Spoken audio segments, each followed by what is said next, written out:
The communications room on Luna Station was quiet that night.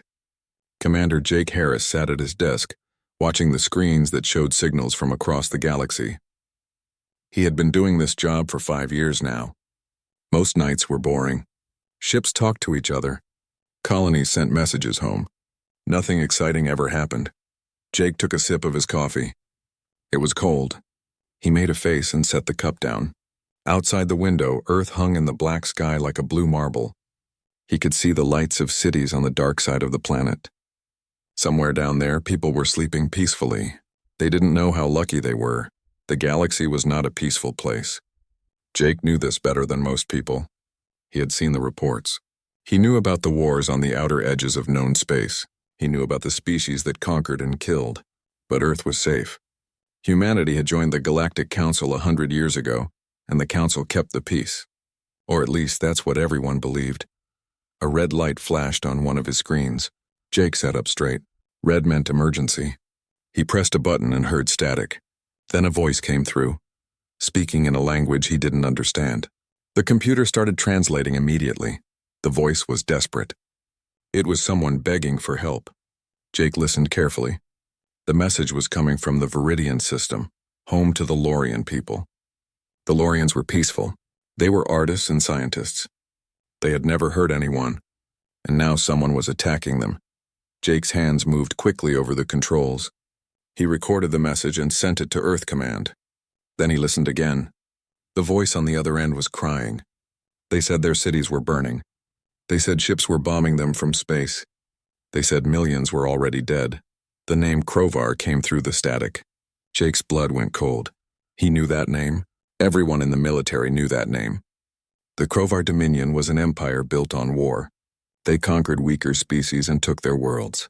The Galactic Council had tried to stop them with treaties and diplomacy. The Krovar had ignored them all. Within minutes, Jake's supervisor arrived. Captain Ellen Wright looked at the screens and listened to the recording. Her face was grim. She picked up the phone and called someone. Jake couldn't hear the conversation, but he could tell it was important. An hour later, Ambassador Elira arrived at Luna Station. She was a Lorian, one of the few who lived on Earth. She was usually calm and graceful, but not tonight. Her hands were shaking. Her large eyes were wet with tears. When she spoke, her voice broke. She told them about her people. The Lorians had never built weapons. They believed in peace above all else. They thought the Galactic Council would protect them. But the Council was far away, and the Krovar were there now, killing everyone they could find. Jake asked the question that was on everyone's mind. Why wasn't the Council helping? Elira's answer made him angry. The Council was debating. They needed to get approval from all the member species. That could take weeks. By then, there would be no Lorians left to save. Captain Wright made a decision. She contacted Admiral Kate Morrison, the commander of Earth's First Fleet. The Admiral was in a meeting, but she came to the communications room as soon as she heard. She was a tall woman with gray hair and sharp eyes. She had fought in 3 wars and won them all. Admiral Morrison reviewed all the data. She looked at the tactical scans that showed Krovar ships surrounding Viridian. She looked at the estimates of casualties. She looked at Elira's tearful face. Then she made a choice that would change everything. She ordered the First Fleet to mobilize. 12 dreadnoughts would launch within 6 hours. They would travel to Viridian and stop the Krovar. It didn't matter what the Galactic Council said. It didn't matter if this caused problems later. The Lorians needed help now, and Earth would give it to them. Jake watched as the orders went out. All across Earth's orbital space, massive ships began to wake up. The dreadnoughts were the pride of humanity's fleet. Each one was over 1 kilometer long. They carried enough weapons to destroy entire fleets. They had been built decades ago, when humanity first reached the stars and feared what they might find. Now they would be used not for conquest, but for rescue. The flagship was called the Valiant. Admiral Morrison would command from there. She invited Jake to come along. He was the one who had received the distress call. He deserved to see this through. Jake accepted immediately. He had joined the military to make a difference. This was his chance. As Jake packed his things, he thought about what was coming. The Krovar were dangerous. They had crushed dozens of species. Their ships were powerful, and their soldiers were ruthless. But they had never fought humans before. They didn't know what Earth's military could do. 6 hours later, Jake stood on the bridge of the Valiant. The ship was enormous. The bridge alone was as big as a football field. Dozens of officers sat at their stations preparing for launch.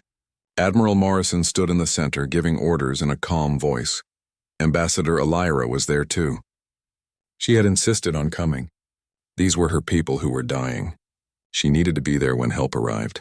Jake stood next to her at one of the observation windows. Together they watched as the other dreadnoughts moved into formation. The ships were beautiful in a terrifying way. Their hulls were dark gray, covered in armor plating. Weapons bristled from every surface. Their engines glowed blue as they powered up. These were not exploration vessels. These were warships, pure and simple. A message came through from Earth Command. The Galactic Council had been informed of humanity's actions. They were not happy. They said Earth had no right to intervene. They said this violated Council law. They demanded that the fleet turn back immediately. Admiral Morrison read the message and deleted it. She looked around the bridge at her crew. Then she spoke in a voice that everyone could hear. She said the Lorians had asked for help. Humanity would give it. The Council could complain all they wanted. Earth would do what was right, not what was legal. The crew cheered. Jake felt pride swell in his chest. This was why he had joined the military. This was what humanity was supposed to be about. Helping those who couldn't help themselves. Standing up to bullies. Doing the right thing even when it was hard. Admiral Morrison gave the order. The engines roared to life. The Valiant began to move and the other dreadnoughts followed. They left Earth's orbit and headed for the outer system. Once they were far enough from the sun, they would engage their faster-than-light drives and make the jump to Viridian. Jake looked at Elira. She was crying again, but this time they were tears of hope. He put a hand on her shoulder. He told her that everything would be okay. Humanity was coming. The Krovar would learn what happened when they attacked the innocent. The journey to Viridian would take 3 days at faster-than-light speed. During that time, the crew prepared for battle. They ran drills. They checked weapon systems. They studied everything they knew about Krovar ships and tactics. Admiral Morrison wanted everyone ready for anything. Jake spent his time in the communications center, monitoring signals from Viridian. The distress calls were getting weaker. Fewer and fewer Lorians were able to transmit. The Krovar were winning, but help was on the way.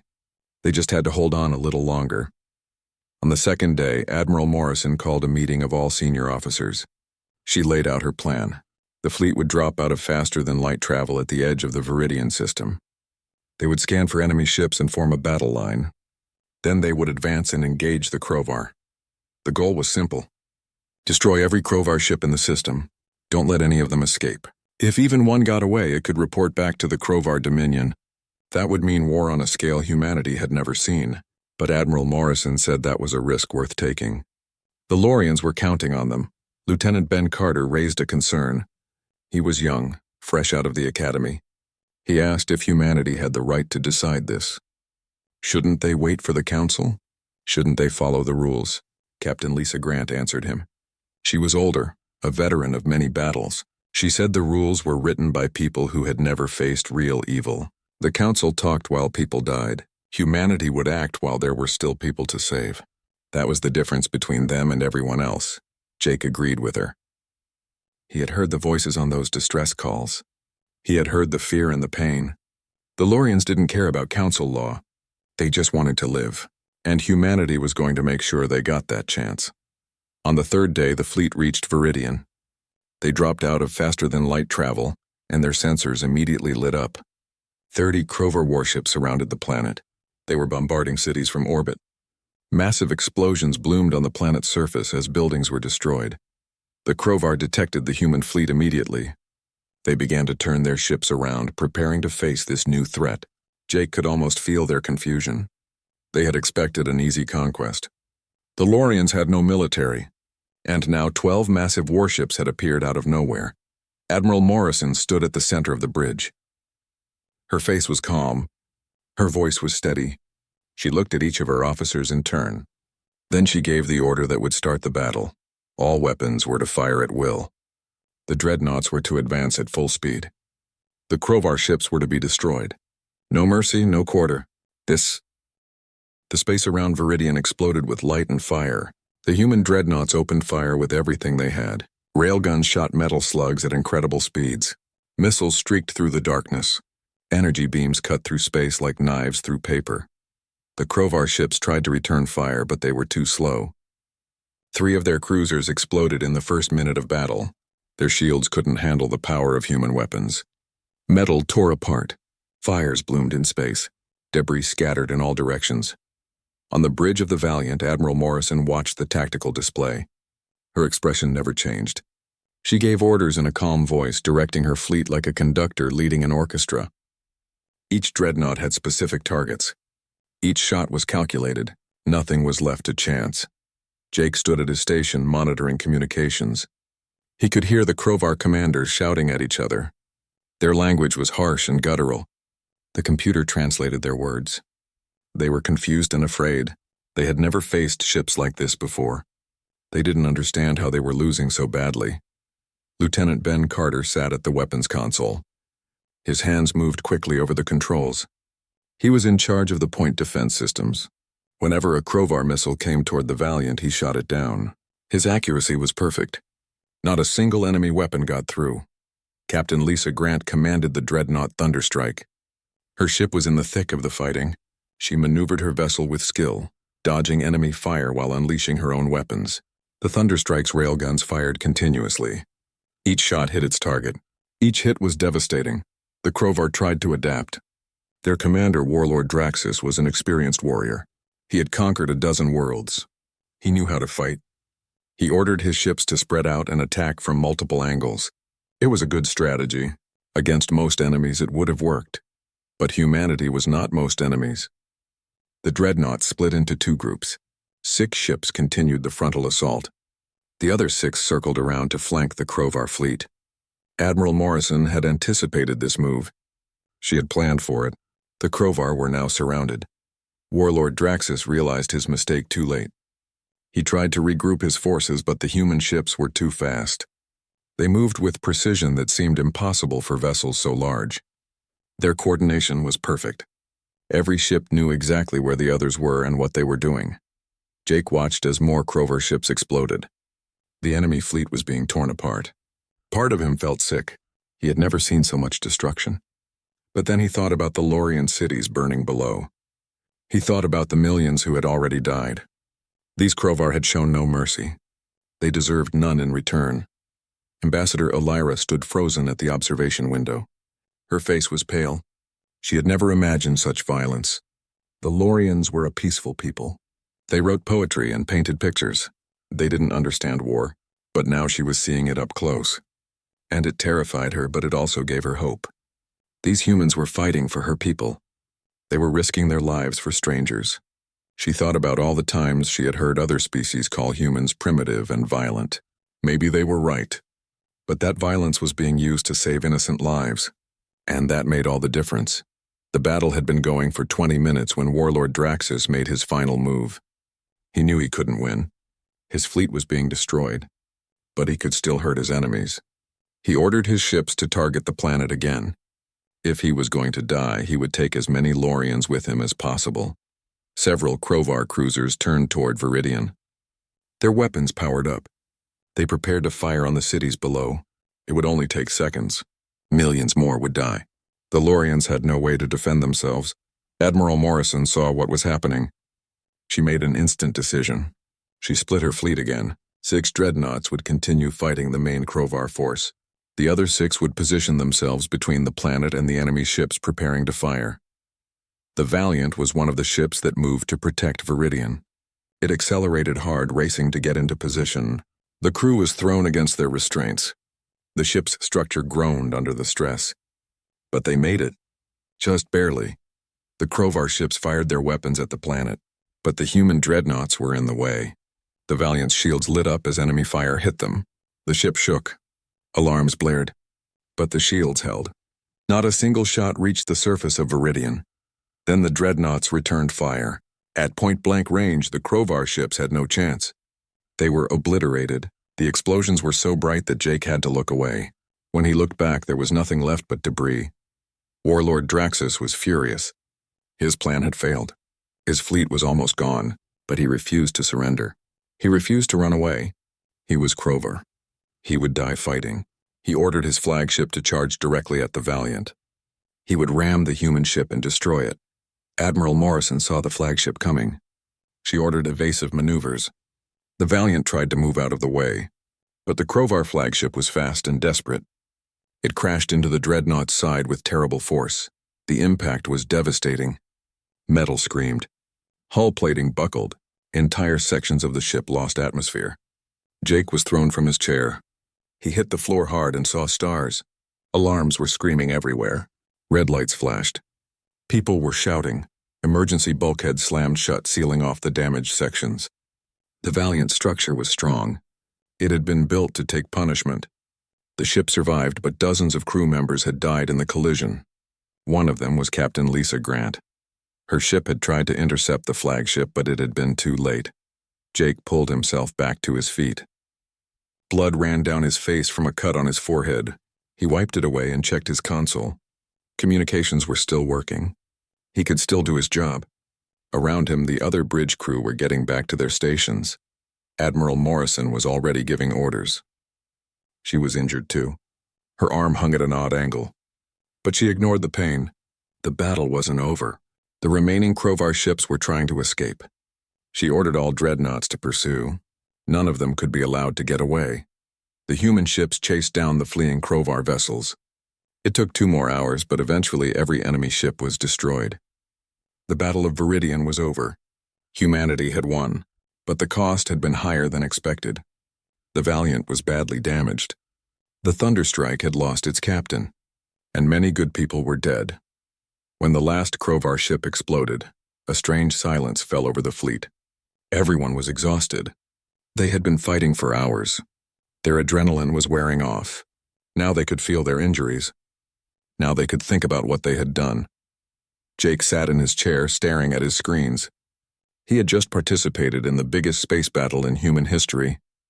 They had destroyed an entire enemy fleet. They had saved a civilization, but he didn't feel victorious. He just felt tired and sad. A message came through from the planet's surface. It was in the Lorian language. The computer translated it.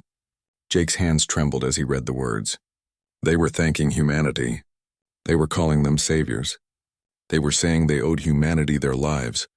Ambassador Elira was crying, but this time they were tears of joy and relief. She pressed her hands against the window and looked down at her homeworld. It was still there. It was damaged and scarred. Many of her people were dead. But her civilization would survive, because humans had come when no one else would. Admiral Morrison addressed the fleet. Her voice was carried to every ship. She thanked them for their courage and skill. She mourned those who had died. She reminded them why they had fought. The Lorians had asked for help. Humanity had answered. That was what mattered. But even as she spoke, another message came through. This one was from Earth Command. The Galactic Council had met in emergency session. They were furious about humanity's intervention. They were debating sanctions. Some species were calling for Earth to be expelled from the Council. Admiral Morrison read the message and then deleted it. She would worry about politics later. Right now, her people needed medical attention. The Valiant needed repairs, and the Lorians needed help rebuilding their world. Those were her priorities. Medical teams were dispatched to the planet's surface. Engineers assessed the damage to Viridian cities. The human fleet established orbit and began providing aid. Food, medicine, and building materials were sent down from the ships. Humanity might have come as warriors, but they would stay as helpers. Jake visited the medical bay to get his forehead stitched up. The doctor worked quickly and efficiently. She had done this many times before. As she worked, Jake thought about everything that had happened. Just days ago, he had been sitting in a quiet communications room. Now he was a veteran of a major battle. Ben Carter came to the medical bay too. He had bruised ribs from being thrown against his console. He sat next to Jake and they talked quietly. Ben admitted that he had been scared during the battle. Jake said he had been scared too. Everyone had been. That was normal, but they had done it anyway. That was what made them heroes. Not the lack of fear, but the courage to act despite it. Ben nodded slowly. He was starting to understand. Sometimes you had to do things that scared you. Sometimes you had to risk everything, because some things were worth fighting for. The first fleet arrived back at Earth to a strange reception. On one hand, they were heroes. Millions of people celebrated what they had done. The streets were filled with parades. Children waved flags.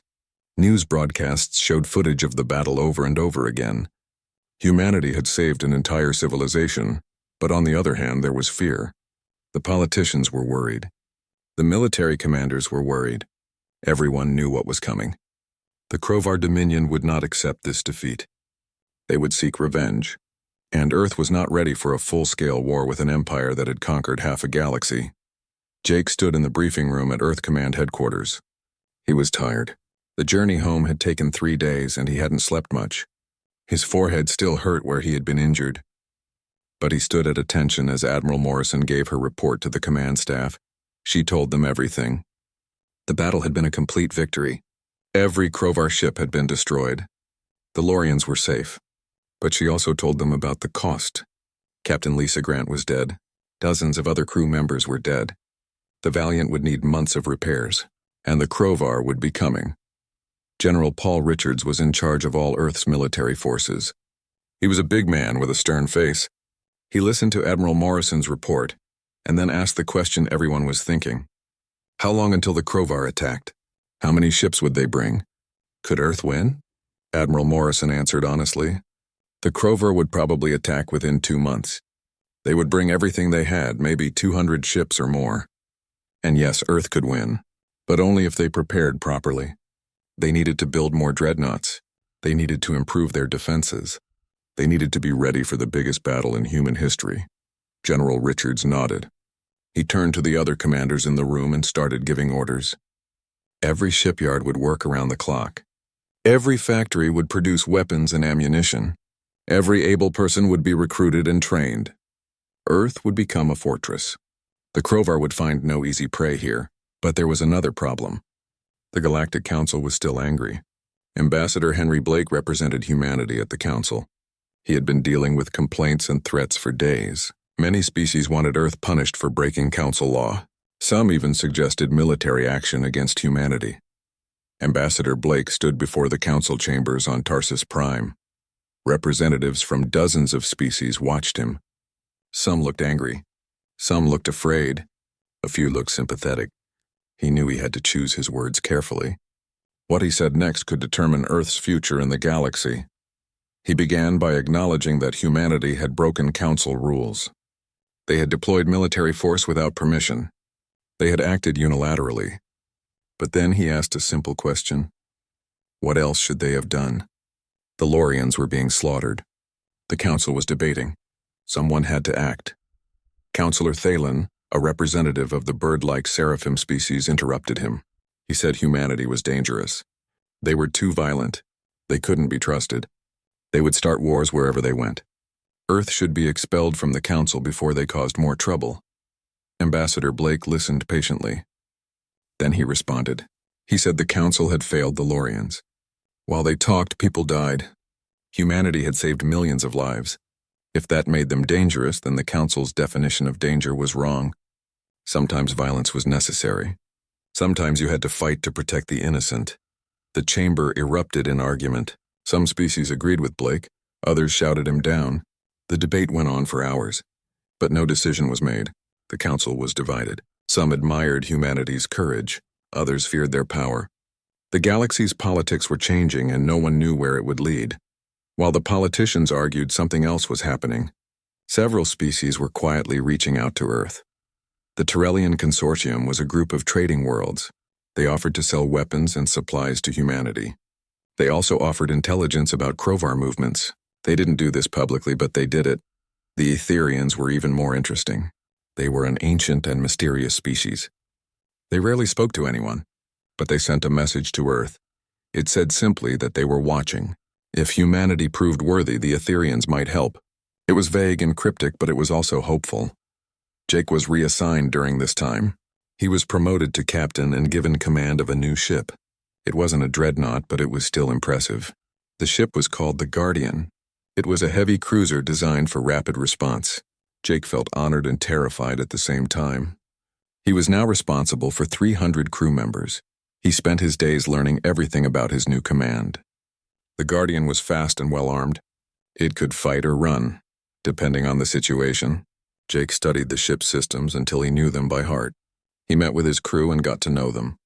He wanted to be a good captain. He wanted to be someone they could trust.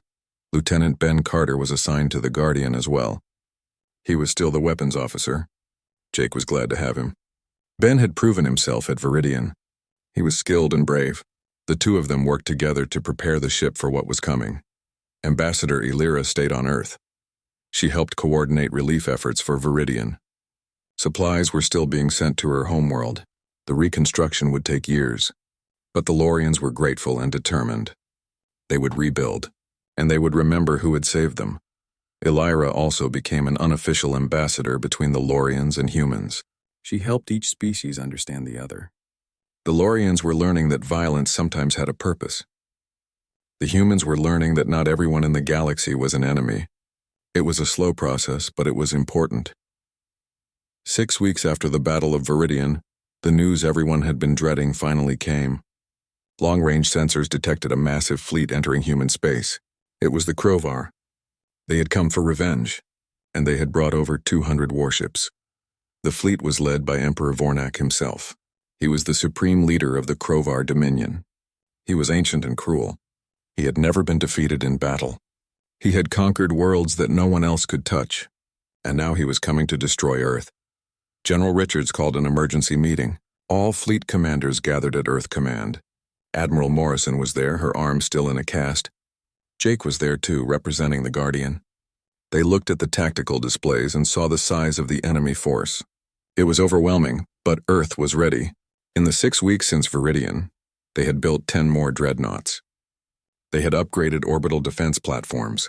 They had laid minefields throughout the solar system. They had trained thousands of fighter pilots. Earth was no longer just a planet. It was a fortress. General Richards laid out the defense plan. The fleet would form a defensive line near Mars. The orbital platforms around Earth would provide support. Fighter squadrons would harass the enemy and draw them into ambush zones. The goal was not just to win, but to win decisively. The Krovar needed to learn that attacking Earth was a death sentence. Admiral Morrison would command the fleet again. Her ship, the Valiant, had been repaired and upgraded. It was stronger than ever. She would fly into battle one more time, and this time the stakes were even higher. This time, she was defending her homeworld. Jake returned to the Guardian and addressed his crew. He told them the truth. A massive enemy fleet was coming. The battle would be difficult. Some of them might not survive, but they were defending Earth. They were protecting billions of innocent people. There was no more important mission in the universe. The crew responded with determination. They were scared, but they were ready. They checked their weapons one more time. They ran through their drills one more time. They said goodbye to their families one more time.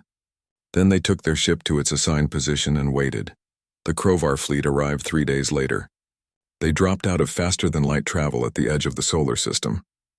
Their ships were dark and menacing. They looked like predators, and there were so many of them. The human sensors counted 217 vessels. It was the largest fleet anyone had ever seen. Emperor Vornak sent a message to Earth.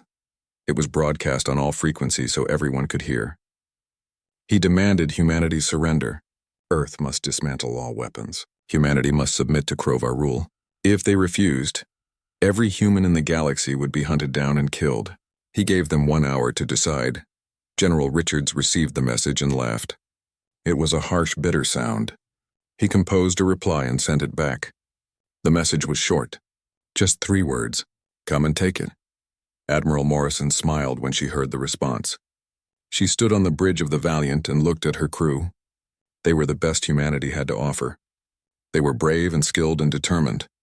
They would not bow. They would not break. They would fight until the last ship was destroyed or the enemy was defeated. The Krovar fleet began to advance. They moved slowly and deliberately. They were confident. They had numbers on their side. They had Emperor Vornak leading them. They had conquered 100 worlds. Earth would be just one more, but they were wrong. They didn't understand humanity. They didn't know what humans were capable of when defending their home. They thought of Earth as just another target. They would soon learn how mistaken they were. The plan was desperate and dangerous. Admiral Morrison wanted to use the sun as a weapon. Earth scientists had been monitoring solar activity for decades. They knew the sun's patterns, and they had detected something important. A massive solar flare was building. It would erupt in less than 2 hours. Solar flares released enormous amounts of radiation. This radiation could damage ships and disable their shields, but only if the ships were close enough to the sun, and only if they were caught unprepared. The human ships had special shielding designed to handle solar radiation. The Crovar ships did not. Admiral Morrison's plan was simple but risky. Someone had to lure the Crovar fleet closer to the sun. Then when the flare erupted, the enemy ships would be crippled. The human fleet could destroy them easily, but whoever acted as bait would be in terrible danger. They might not survive. Jake volunteered the Guardian for this mission. His ship was fast. It could outrun most of the Crovar vessels, and his crew was skilled. If anyone could pull this off, they could. Admiral Morrison approved the plan. She didn't want to send Jake into such danger, but she had no choice. Too much was at stake. Jake gathered his crew and explained what they were about to do. They would break from the main fleet and attack the Crovar flagship. They would make Emperor Vornak angry. They would make him chase them. Then they would lead his fleet toward the sun. It was a suicide mission. Everyone understood that, but not one person objected. They trusted their captain. They believed in the mission. If this could save Earth, it was worth the risk. Ben Carter checked his weapons one last time. The other crew members did the same. Then they strapped into their seats and prepared for the craziest thing they had ever done. The Guardian broke formation and accelerated toward the enemy fleet. It was one small ship against hundreds. The Crovar sensors detected it immediately. They probably thought it was a mistake. One foolish captain who had broken ranks. They opened fire, but the Guardian was too fast. It dodged their shots easily. Then Jake did something unexpected. He targeted Emperor Vornak's flagship and fired every weapon the Guardian had. Missiles and railgun rounds slammed into the flagship's shields. They didn't do much damage, but that wasn't the point. The point was to make Vornak angry. And it worked. Emperor Vornak was enraged. How dare this insignificant ship attack him directly? He ordered half his fleet to pursue and destroy it. Over 100 Crovar warships turned away from the main battle. They chased after the Guardian with murderous intent. The trap was working. Jake pushed his ship to maximum speed. The Guardian raced through space with 100 enemy vessels behind it. The Crovar were faster than he had expected. They were gaining. Weapons fire streaked past the ship. One shot hit the rear shields. Alarms blared. But the Guardian kept running. They were heading straight for the sun now. Jake could see it growing larger on his view screen. It was beautiful and terrifying. The heat was already increasing. The ship's systems were working hard to keep everyone cool. They had maybe 30 minutes before the solar flare erupted. They had to time this perfectly. Behind them, the Crovar fleet followed blindly. They were so focused on destroying this one ship that they didn't notice where they were going. They didn't realize they were being led into a trap. Emperor Vornak wanted blood. He wanted revenge. And that clouded his judgment. Back at the main battle, Admiral Morrison was fighting her own desperate struggle. The Crovar fleet had been split, but there were still over 100 enemy ships attacking the human positions. The Dreadnoughts were holding, but just barely. Several had been destroyed. Many more were damaged. The fighting was brutal. She watched the tactical display anxiously. She could see the Guardian racing toward the sun with the enemy fleet in pursuit. She could see the timer counting down to the solar flare. Everything depended on timing. If Jake was even a few seconds off, the plan would fail. And if it failed, they would all die. The Guardian shook violently as another shot hit its shields. The rear shields were failing. Ben Carter diverted power from other systems to keep them up. It wasn't enough. They were taking too much damage. Jake knew they might not make it, but they had to try. For Earth, for everyone they loved, the heat inside the ship was becoming unbearable. The cooling systems were at maximum capacity. Sweat poured down everyone's faces. Some crew members were passing out from heat exhaustion, but they kept going. They held their positions. They did their jobs even as their ship fell apart around them. 10 minutes until the solar flare. The Guardian was deep in the sun's gravity well now. Turning around would be difficult. Escaping would be nearly impossible. The Crovar fleet was right behind them, still firing, still chasing. They had followed Jake right into the heart of the solar system. 5 minutes. Jake ordered all non-essential crew to the escape pods. If things went wrong, at least some of them might survive. Many refused to leave. They wanted to stay with their captain. Jake didn't have time to argue. He focused on flying the ship. Every second counted now, 2 minutes. The sun's surface was churning. Jake could see the massive flare building. It would be one of the largest solar events in recorded history, and it was about to erupt right in front of them. He turned the ship around, presenting the heavily shielded nose toward the sun. It was time the solar flare erupted. A wall of radiation and plasma burst from the sun's surface. It was like a tidal wave of fire. The Guardian's special shields activated automatically. They glowed white-hot as they absorbed the incredible energy. The ship shook. Systems failed. But the shields held. The Krovar fleet wasn't so lucky. They had no warning. Their ships were designed for space combat, not stellar radiation. Their shields overloaded immediately. Their systems fried. Their weapons went offline. Over 100 warships were suddenly helpless, floating dead in space. Admiral Morrison saw it happen on her screens. She didn't waste a second. She ordered the entire human fleet to advance. The Dreadnoughts surged forward toward the crippled Krovar vessels. This was their chance. This was what Jake had sacrificed everything for. They couldn't let it go to waste. The human ships fell upon the helpless enemy like wolves on wounded prey. It wasn't a battle anymore. It was an execution. The Krovar ships couldn't fight back. They couldn't run. They could only die. Within an hour, over half of Emperor Vornak's fleet had been destroyed. The tide of battle had turned completely. But what about the Guardian? The ship had survived the solar flare, but just barely. Most of its systems were offline. The engines were dead. Life support was failing. Jake ordered everyone to evacuate. The crew climbed into escape pods and launched. They drifted away from their dying ship. Jake stayed behind. He was the captain. He would be the last to leave. He sat alone on the bridge of the Guardian and watched as his ship slowly broke apart. They had done it. The plan had worked. Earth was saved, but the price had been high. He hoped it was worth it. Then he heard a voice on his communicator. It was Admiral Morrison. She told him that rescue ships were on their way. The Guardian's crew would be picked up. Jake would survive. He felt overwhelming relief. He had been prepared to die. But now he would live to see the victory he had helped create. The remaining Krovar ships tried to retreat, but the human fleet pursued them relentlessly. Admiral Morrison had given clear orders. No survivors, no escapees. Every Krovar ship had to be destroyed. If even one got away, it could bring reinforcements. This war had to end here and now. The battle continued for several more hours. The Krovar fought desperately, but they were doomed. One by one, their ships were hunted down and destroyed. Emperor Vornak's flagship was the last to go. The proud emperor sent one final message before his ship exploded. He cursed humanity. He swore they would be remembered as monsters. Then he was gone. When the last enemy ship was destroyed, a strange silence fell over the fleet. Everyone was exhausted. They had fought the biggest battle in human history. They had faced impossible odds. And they had won. Earth was safe. The Krovar threat was ended. But the cost had been terrible.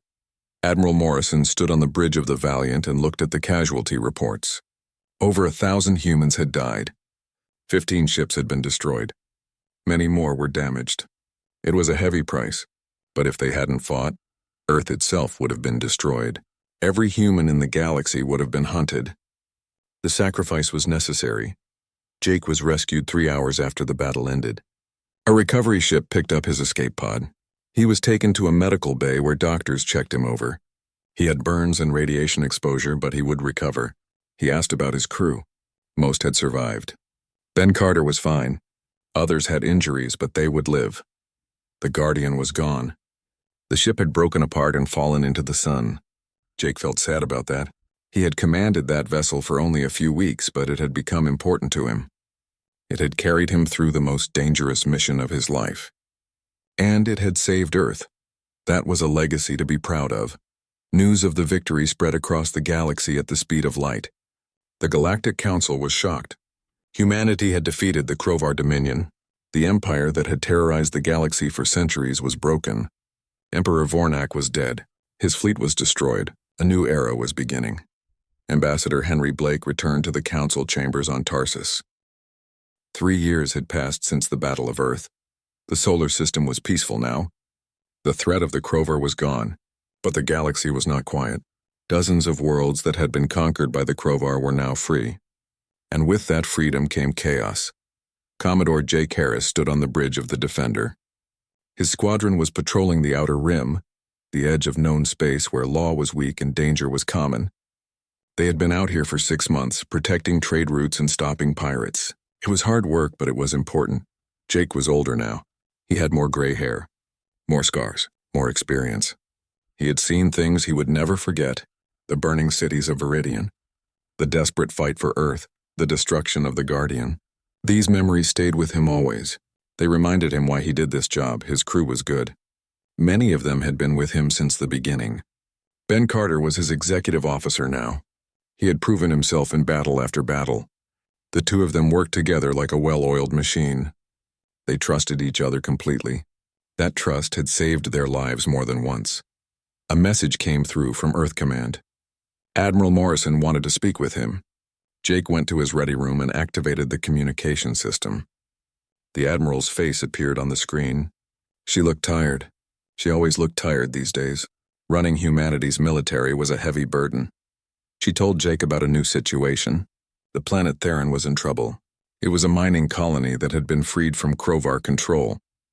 They were trying to rebuild their society, but a warlord named Kragoth was threatening them. He commanded a small fleet of stolen Crovar ships. He wanted to conquer Theron and take their resources. The people of Theron had sent a distress call. They were asking for help. The Galactic Council was debating what to do. But Jake knew how that would end. The Council would talk for weeks. By then, Theron would have fallen, just like Viridian would have fallen if humanity hadn't acted. Admiral Morrison asked Jake if his squadron could respond. They were the closest human ships. They could reach Theron in 2 days, but she left the decision to him. This wasn't an official mission. Earth wasn't at war with Kragoth. If Jake intervened, it would be his choice. His responsibility. Jake didn't hesitate. He said yes. The people of Theron needed help. Humanity would provide it. That was what they did now. That was who they were. Admiral Morrison smiled. She had expected that answer. She told him to be careful and ended the transmission. Jake called his officers together and briefed them on the situation. They would travel to Theron and stop Kragoth's fleet. It would be 5 human ships against an unknown number of enemies. It could be dangerous, but no one objected. They had signed up for this. They believed in what they were doing. The squadron engaged their faster-than-light drives and headed for Theron. During the journey, Jake thought about how much things had changed. 3 years ago, humanity had been isolated. Now they were the galaxy's protectors. Everywhere humans went, people looked to them for help. It was an honor and a burden. The Lorians had kept their promise. They had shared their technology with Earth. Human ships were faster and more efficient now. The Etherians had helped too. Their advanced sensors and weapons systems had made the human fleet even more powerful. Earth was no longer the newcomer species. They were a major power, but with power came responsibility, and with responsibility came sacrifice. Jake knew that better than most. He had lost his first ship. He had lost good friends. He had nearly died more than once. But he would do it all again, because the alternative was letting innocent people suffer, and that was unacceptable. They arrived at Theron to find the situation worse than expected. Kragoth had already attacked. His fleet, 12 ships in total, was bombarding the planet from orbit. The colony's defenses were weak. They wouldn't last long. Jake immediately ordered his squadron to engage. The human ships dropped out of faster-than-light travel right in the middle of the enemy formation. It was a bold move. It was dangerous, but it got Kragoth's attention immediately. The warlord's ships turned to face this new threat. They stopped bombing the planet and focused on the human squadron. The battle was quick and brutal. Kragoth's ships were old Crovar vessels. They were powerful, but they had been poorly maintained. The human cruisers were newer and better equipped. Jake's squadron tore through the enemy fleet like a knife through paper. Within an hour, 8 of Kragoth's ships were destroyed. The remaining 4 ships tried to retreat, but Jake ordered pursuit. He remembered Admiral Morrison's words after the Battle of Viridian. No survivors. No escapees. If Kragoth escaped, he would just attack someone else. This had to end here. The human ships chased down the fleeing vessels and destroyed them one by one. Kragoth's flagship was the last to go. The warlord sent a message to Jake before his ship exploded. He cursed humanity. He said they had no right to interfere. This wasn't their territory. These weren't their people. Jake's response was simple. When someone asks for help, we answer. That's all the right we need. The people of Theron were grateful. They sent messages of thanks. They offered to name their largest city after Jake. He politely declined. He hadn't done this for glory. He had done it because it was right. The squadron stayed in orbit for a few days, helping with repairs and providing medical aid. Then they continued their patrol. News of Theron spread quickly. It was another example of humanity keeping its promise. They protected the weak. They stood up to bullies. Word got around the galaxy. If you were in trouble, if someone was threatening you, call Earth. They would come. They would help. They always did, but not everyone was happy about this. Some species felt threatened by human power. They worried that Earth was becoming too strong, too influential. What if humanity decided to use their military for conquest instead of protection? What if they became the next Krovar? Ambassador Henry Blake addressed these concerns at every opportunity. He spoke to the Galactic Council. He spoke to individual species. He reminded them of humanity's actions. Every time Earth had used military force, it had been to protect someone. Never to conquer, never to steal, only to help. Ambassador Illyra supported him. The Lorians were living proof of humanity's good intentions. They had been saved from extinction. Their world had been rebuilt with human help. And now they were thriving. They told everyone who would listen about what humanity had done for them. Slowly, the fears began to fade. Most species came to trust humanity. They saw that Earth kept its word. When humans said they were there to help, they meant it. This trust led to formal alliances. Dozens of species signed mutual defense treaties with Earth. If any of them were attacked, humanity would respond. The Galactic Council itself changed. For centuries, it had been weak and ineffective. It had relied on diplomacy alone. But the Krovar had shown the limits of that approach. Now, with humanity's example, the Council created a military force, ships from many species working together to keep the peace. Admiral Morrison was asked to help organize this new Council fleet. She accepted. It was a chance to spread humanity's values, the idea that military force could be used for good, that strength didn't have to mean conquest, that the strong had a duty to protect the weak. Jake continued his patrols. His squadron responded to dozens of distress calls over the years. Sometimes they fought pirates. Sometimes they stopped warlords. Sometimes they just escorted refugee ships to safety. Every mission was different. But the goal was always the same: help those who need it. He thought often about that first night on Luna Station, when he had received the distress call from Viridian. Everything had changed from that moment. Humanity had gone from being isolated and ignored to being the galaxy's guardians. It had happened so fast, but it had felt inevitable. Like this was what humanity was meant to do. Ben Carter was promoted to captain. He got his own ship, one of the cruisers in Jake's squadron. He was a good captain, patient and skilled. Jake was proud of him.